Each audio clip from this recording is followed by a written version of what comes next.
Не стивнува револтот кај жителите на Бардовци за градењето нов објект, прифатен центар за странци на периферијата на населбата. Случајно дознавме за новиот објект кој се гради. Никој не извести, сведочат граѓани кои живеат во непосредна близина. Локалната власт прво негираше дека нешто се гради, подкако ги испративме фотографиите, градоначалникот Стефан Богоев не убедуваше дека тоа ќе биде транзитен центар, вели Залфа еден од локалните жители. Се закануваат со блокирање на патот до центарот ако градењето продолжи.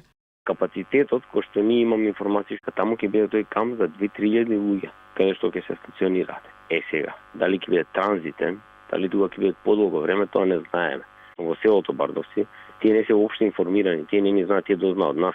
Моментално ние секој ден идеме таму, работата е стопирана, но сега ако продолжи, там ќе се организираат жителите на Бардовци, селото и на населбата Бардовци. Ќе биде тоа со блокирање на патот, сигурно нема да се дозволи да се гради. И експертите со забелешки за нетранспарентноста на институциите за градењето на новиот објект Центар за странци. Според експертот за миграција Златко Николовски, револтот кај граѓаните е резултат од ненавремено известување на жителите од локалната власт и МВР. Причината за таков вид револт јас ја гледам во делот на информирањето и транспарентноста, навременото информирање на институциите.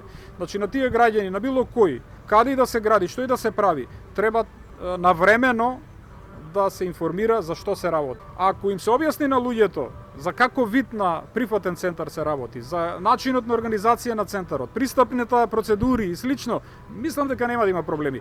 И жителите и експертите гледаат простор овој објект да бил сместен на друга локација. Тоа нас не ни интересира. Никој не ни известил нас.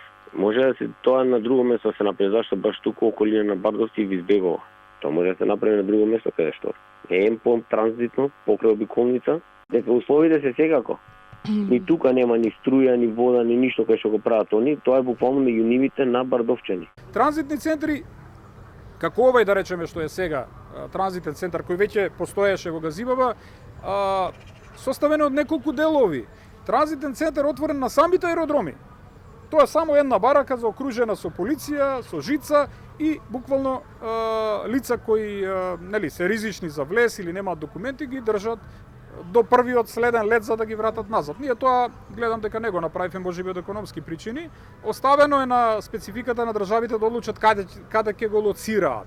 Обично не ги лоцираат таквите центри во населено место.